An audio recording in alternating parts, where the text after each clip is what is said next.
పిల్లలు పడుకోవడానికి వెళ్ళిపోయిన తర్వాత ఆరు ఎమోషనల్ అవుతూ బాగి దగ్గరికి వస్తుంది. మీరు పిల్లలకు కన్ని తల్లి కాకపోయినా పిల్లల్ని ఇంత బాగా చూసుకుంటున్నారంటే నిజంగా మీకు హ్యాట్స్ ఆఫ్ అంటూ అలా ఒక్కసారిగా బాగిని హక్ చేసుకుంటుంది. అనామిక గారు, మీరు ఉదయం నుండి ఎందుకో తెలీదు పిల్లల విషయంలో చాలా ఎమోషనల్ అవుతున్నారు అని చెప్పి అంటూ ఉంటే, మరేం లేదండి, పిల్లల అల్లరి, వాళ్ళ ముద్దు ముద్దు చేష్టలు ఇవన్నీ కూడా నాకు చాలా బాగా నచ్చాయి. అందుకే నేను కూడా వాళ్ళకు బాగా కనెక్ట్ అయిపోయాను అని చెప్పి అనామిక అంటూ ఉంటుంది.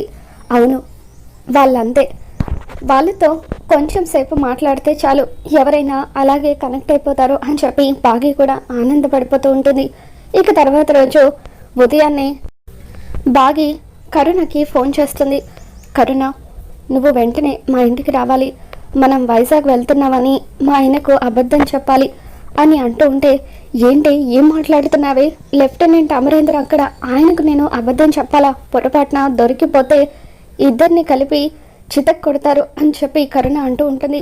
ప్లీజే ఈ ఒక్కసారికి నాకు హెల్ప్ చేయవా ప్లీజ్ అని చెప్పి బాగి కరుణని బతిమలాడుతూ ఉంటుంది. అయినా నేనేమైనా నెలలు వెళ్తున్నానా, ఉదయం వెళ్ళి సాయంత్రానికి వచ్చేస్తాను అంతే కదా అని చెప్పి బాగి అంటూ ఉంటుంది. ఇక దాంతో కరుణ, సరేనే ఈ ఒక్కసారికి నీకు హెల్ప్ చేస్తాను, కానీ ఏదైనా తేడా వస్తే మాత్రం నువ్వే చూసుకోవాలని చెప్పి అంటూ ఉంటే, సరే నేనే చూసుకుంటానని చెప్పి బాగి అంటూ ఉంటుంది.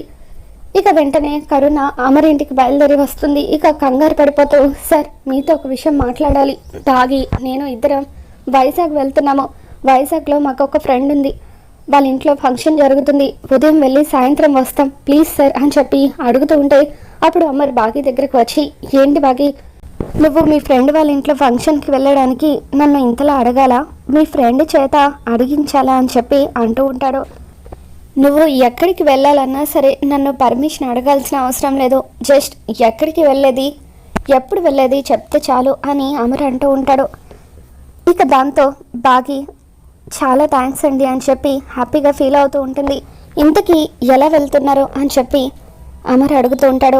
ఫ్లైట్కి వెళ్తున్నాము అని చెప్పి బాగి అంటూ ఉంటుంది. ఎయిర్పోర్ట్లో నన్ను డ్రాప్ చేయమంటారా అని చెప్పి అమర్ అడుగుతాడు. వద్దు అని చెప్పి బాగి కంగారు పడిపోతూ ఉంటుంది. అంటే మీకు ఆఫీస్లో అర్జెంట్ మీటింగ్స్ ఉంటాయి కదా, మళ్ళీ ట్రాఫిక్లో లేట్ అయిపోతే ఇబ్బంది అవుతుంది, మేము క్యాబ్ బుక్ చేసుకొని వెళ్తాంలేండి అని చెప్పి బాగి అంటూ ఉంటుంది. ఇక ఇదంతా చూస్తున్న మనోహరికి అనుమానం మొదలవుతూ ఉంటుంది. అసలు ఈ బాగి ఎక్కడికి వెళ్తుంది, దాని మొహంలో ఏదో తెలియని కంగారు కనిపిస్తుంది, ఖచ్చితంగా ఇది ఎక్కడికి వెళ్తుందో కనుక్కోవాలి అని చెప్పి మనోహరి అనుకుంటుంది. వెంటనే బాబ్జీకి ఫోన్ చేసి ఆ బాగి ఎక్కడికి వెళ్తుందో ఫాలో అవ్వని చెప్పి పని అప్పగిస్తుంది. బాగి కరుణ ఇద్దరు కూడా కొంత దూరం క్యాబ్లో వెళ్తారు. ఇక దారిలో కరుణ దిగిపోతుంది. బాగి ఒక్కతే ఎయిర్పోర్ట్కి వెళ్తూ ఉంటే, జాగ్రత్త, ఏదైనా ఇబ్బంది ఉంటే ఫోన్ చేయని చెప్పి కరుణ అంటూ ఉంటుంది. ఇక బాగి ఎయిర్పోర్ట్కి వెళ్ళి ఫ్లైట్లో కలకత్తాకి వచ్చేస్తుంది. అడాప్షన్ సర్టిఫికేట్లో చూసిన ఆశ్రమం అడ్రస్ని గుర్తుపెట్టుకొని బాగి ఆ ఆశ్రమానికి క్యాబ్ పోనీమని చెబుతూ ఉంటుంది. ఇక అలా బాగి ఎయిర్పోర్ట్ నుండి క్యాబ్లో ఆశ్రమానికి వెళ్తూ, అసలు నేను చేసింది కరెక్ట్ పనేనా, ఇంట్లో వాళ్ళందరికీ అబద్ధం చెప్పి ఇలా కలకత్తా రావడం కరెక్టేనా అని చెప్పి బాగి ఆలోచిస్తూ ఉంటుంది. దేవుడు లాంటి ఆయనను నేను మోసం చేస్తున్నాను అని చెప్పి బాగి ఓ పక్క బాధపడుతూ కూడా ఉంటుంది. మరో పక్క అమర్ డ్యూటీకి వెళ్తూ ఉంటే కరుణ అటువైపుగా స్కూటీ మీద వెళ్తూ ఉంటుంది. దాంతో అమర్ కరుణను చూసి షాక్ అవుతూ ఉంటాడు. ఇదేంటి, కరుణ బాగి ఇద్దరు కలిసి వైజాగ్ వెళ్తున్నారు కదా, కరుణ ఒక్కతే ఇక్కడ ఉందేంటి అని చెప్పి రాథోడ్ కార్ తీసుకువెళ్ళి కరుణ స్కూటీ దగ్గర ఆపు అని చెప్పి అంటూ ఉంటాడు. అలా అమర్ వాళ్ళు కార్ తీసుకువెళ్ళి కరుణ స్కూటీ దగ్గర ఆపుతారు. ఇక కరుణ అమర్ని చూడగానే ఒక్కసారిగా భయపడిపోతూ ఉంటుంది. స్కూటీ దిగి అక్కడి నుండి పారిపోవాలనుకుంటుంది. దాంతో అమర్ ఆగు కరుణ అంటూ గట్టిగా అరుస్తాడు. అమర్ని చూడగానే కరుణ భయంతో వణికిపోతూ ఉంటుంది. బాగి ఎక్కడ, ఇద్దరూ కలిసే కదా వైజాగ్ వెళ్తున్నామని చెప్పారు, మరి నువ్వు ఒక్కదానివే స్కూటీ మీద ఎక్కడికి వెళ్తున్నావు అని చెప్పి అమర్ నిలదీస్తూ ఉంటాడు. దాంతో కరుణ కంగారు పడిపోతూ ఉంటుంది. లాస్ట్ మినిట్లో నాకు పనుండి నేను డ్రాప్ అవ్వాల్సి వచ్చింది సార్, బాగి ఒక్కతే వెళ్ళింది అని చెప్పి అంటూ ఉంటే, వాట్, బాగి ఒక్కతే ఒంటరిగా వెళ్ళిందా, మరి ఈ విషయం నాతో చెప్పాలి కదా, నిజం చెప్పు కరుణ, బాగి వైజాగ్ వెళ్ళిందా, ఇంకెక్కడికైనా వెళ్ళిందా అని చెప్పి అమర్ సీరియస్గా అడుగుతాడు. ఇక దాంతో అమర్ చూపులకు భయపడిపోయిన కరుణ, సార్ దయచేసి మీరు అలా కోపంగా చూడకండి సార్, నాకు భయంగా ఉంది. బాగి వెళ్ళింది వైజాగ్కి కాదు, కలకత్తాకి. అప్పటికి నేను చెప్తూనే ఉన్నాను మీకు తెలిస్తే ప్రాబ్లం అవుతుందని, అయినా సరే నా మాట వినకుండా వెళ్ళింది సార్ అని చెప్పి కరుణ అంటూ ఉంటుంది. కలకత్తా వెళ్ళిందా, ఎందుకు అని చెప్పి అమర్ ఆశ్చర్యంగా అడుగుతాడు. దాంతో అంజు మీ కన్న కూతురు కాదన్న విషయం బాగీకి తెలిసిపోయింది సార్. దాంతో అంజుని కన్నా తల్లిదండ్రులు ఎవరో తెలుసుకోవడం కోసం అని చెప్పి కలకత్తాకి వెళ్ళిందని చెప్పి కరుణ చెప్పడంతో ఇకప్పుడు అమర్ ఒక్కసారిగా షాక్ అవుతూ ఉంటాడు. మరో పక్క రణవీర్ బాగి కారులో వెళ్ళడం చూస్తాడు. ఇదేంటి, బాగి కలకత్తాకి ఎందుకు వచ్చి ఉంటుంది అని చెప్పి అమర్కి ఫోన్ చేస్తాడు. అమరేంద్ర గారు, మీ వైఫ్ బాగి కలకత్తా కానీ వచ్చారా? ఇప్పుడే ఆవిడ కారులో వెళ్తూ ఉంటే నేను చూశాను అని చెప్పి రణవీర్ అంటూ ఉంటాడు. ఇక దాంతో అమర్, అవును, తనని ఒక చిన్న పని మీద నేనే పంపించాను అని చెప్పి అమర్ అంటూ ఉంటాడు. కలకత్తాలో మీకు ఎటువంటి హెల్ప్ కావాలన్నా చెప్పండి సార్, నేను చేస్తాను. హైదరాబాద్ వచ్చినప్పుడు మీరు నాకు చాలా సహాయం చేశారు అని చెప్పి రణవీర్ అంటూ ఉంటాడు. ఓకే, థ్యాంక్స్ రణవీర్ అని చెప్పి అమర్ ఫోన్ పెట్టేస్తాడు. ఇక నువ్వు వెళ్ళొచ్చు కరుణ అని చెప్పి అమర్ కరుణని పంపించేస్తాడు.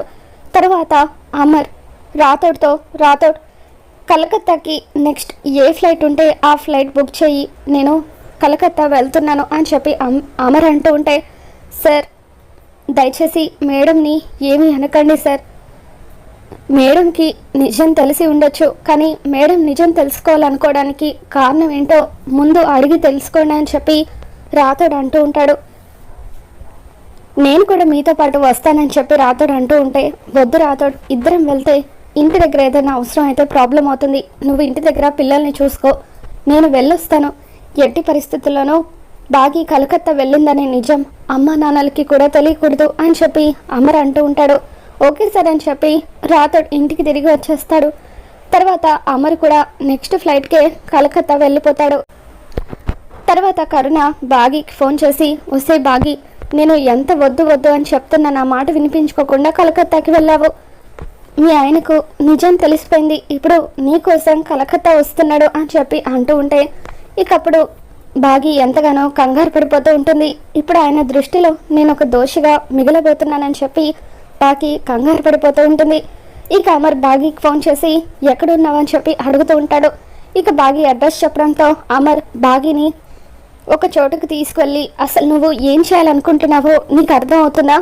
అంజు నా కన్న కూతురు కాదన్న నిజం నీకు తెలిసింది, తనను మేము దత్తత తీసుకున్నామని కూడా తెలిసింది, కానీ ముందు నన్ను అడగాలి కదా, నన్ను ఒక్క మాట కూడా అడగకుండా నీ పాటికి నువ్వు తన తల్లిదండ్రులు ఎవరో తెలుసుకోవడం కోసం కలకత్తాకి రావడం ఏంటని చెప్పి అమర్ అంటూ ఉంటాడు. ఇక దాంతో తన మీద మండిపడుతున్న అమర్తో బాగి కన్నీళ్లు పెట్టుకుంటూ, ఏవండి, అంజు కన్న తల్లిదండ్రులు ఎవరో నేను తెలుసుకోవాలనుకుంది, అంజుని మన దగ్గర నుండి పంపించేయడానికి మాత్రం కాదు. ఆరు ఒక అనాథ, చనిపోయే ముందు వరకు తన తల్లిదండ్రులు ఎవరో తెలుసుకోవాలని ఆరు ఎంతలా ఆరాటపడిందో మనకి తెలుసు. రేపు ఎప్పుడైనా అంజు కూడా తను మన కన్న కూతురు కాదన్న నిజం తెలిస్తే అప్పుడు తన తల్లిదండ్రులు ఎవరో తెలుసుకోవాలని అంజు కూడా అనుకుంటుంది కదా. ఆరు వచ్చిన పరిస్థితే మన అంజుకి రాకూడదు, అందుకోసమే నేను తన తల్లిదండ్రులు ఎవరో తెలుసుకోవాలనుకున్నాను. అసలు వాళ్ళు అంజుని వదిలేయడానికి కారణం ఏంటో తెలుసుకోవాలని అనుకున్నాను, అంతేకాని దీని వెనక మరొక ఉద్దేశం లేదండి అని చెప్పి బాగి ఎమోషనల్గా మాట్లాడడంతో ఇకప్పుడు అమర్ బాగి బాధను అర్థం చేసుకొని ఒక్కసారిగా బాగిని హత్తుకుంటాడు. సారీ బాగి, నేను నిన్ను తప్పుగా అర్థం చేసుకున్నాను, ఐఎమ్ రియల్లీ సారీ అని చెప్పి అమర్ బాగికి సారీ చెప్తూ ఉంటాడు. ఎలాగో మనం ఇద్దరం ఇక్కడికి వచ్చాం కాబట్టి అంజు తల్లిదండ్రులు ఎవరో మనం ఇద్దరం కలిసి తెలుసుకుందామని చెప్పి అంటూ ఉంటాడు. ఇక్కడ మనకి హెల్ప్ చేయడానికి రణవీర్ కూడా ఉన్నాడు, రణవీర్ కూడా మనకి ఏదైనా హెల్ప్ చేయొచ్చు అని చెప్పి అమర్ అంటూ ఉంటాడు. ఇక అలా బాగి అమర్ ఇద్దరు కలిసి ముందుగా రణవీర్ ఇంటికి వెళ్తారు. అమరేంద్ర గారు, మిమ్మల్ని ఇక్కడ చూడటం నాకు చాలా హ్యాపీగా ఉంది అని చెప్పి రణవీర్ అమర్ని బాగిని రిసీవ్ చేసుకుంటాడు. మీరు కూర్చొని ఉండండి, నేను వెళ్ళి కాఫీ తీసుకొని వస్తాను అని చెప్పి రణవీర్ లోపలికి వెళ్ళగానే బాగి ఇల్లంతా కూడా తిరిగి చూస్తూ ఉంటుంది. అప్పుడు రణవీర్ ఇంట్లో అంజు చిన్నప్పటి ఫోటో ఉండడంతో ఆ ఫోటో చూసి బాగి ఒక్కసారిగా షాక్ అవుతూ ఉంటుంది. వెంటనే పక్కనే ఉన్న అమర్తో, ఏమండి ఒక్కసారి అటు చూడండి, అది అంజు చిన్నప్పటి ఫోటో కదా అని చెప్పి అంటూ ఉంటే, అవును బాగి, అది అంజు చిన్నప్పటి ఫోటో. ఆ ఫోటో రణవీర్ ఇంట్లో ఎందుకుందని చెప్పి అమర్ షాక్ అవుతూ ఉంటాడు. ఇక రణవీర్ కాఫీ తీసుకుని వచ్చిన తర్వాత అమర్ ఆ ఫోటో ఎవరిది రణవీర్ అని చెప్పి అడుగుతూ ఉంటే, అది నా కూతురు దుర్గ ఫోటో. నా భార్య నా కూతుర్ని తీసుకొని ఎక్కడికో చెప్పకుండా దూరంగా వెళ్ళిపోయింది. నా భార్య తన స్వార్థం తను చూసుకుంది, నా కూతుర్ని ఎక్కడో వదిలేసింది. ఆ రోజు నుండి ఈ రోజు వరకు నా కూతురు కోసం వెతకని చోటంటూ లేదు. తన మీదే పంచ ప్రాణాలు పెట్టుకొని బతుకుతున్నాను అని చెప్పి రణవీర్ ఎమోషనల్ అవుతున్నట్టుగా నటిస్తూ ఉంటాడు. ఇక అమర్ అంజు గురించిన నిజాన్ని చెప్పబోతుంటే బాగి అమర్ని ఆపుతుంది. ఇక వద్దని సైగ చేయడంతో అమర్ ఆగిపోతాడు. తర్వాత సరే, మేము ఒక పనుంది చూసుకొని వస్తాము, ఒకవేళ ఏదైనా అవసరం అయితే మీకు ఫోన్ చేస్తాము, మీరు హెల్ప్ చేద్దురు కానీ అని చెప్పి అమర్ అంటూ ఉంటాడు. తప్పకుండా అమరేంద్ర గారు, మీరు ఎప్పుడు ఫోన్ చేసినా అందుబాటులో ఉంటానని చెప్పి రణవీర్ అంటాడు.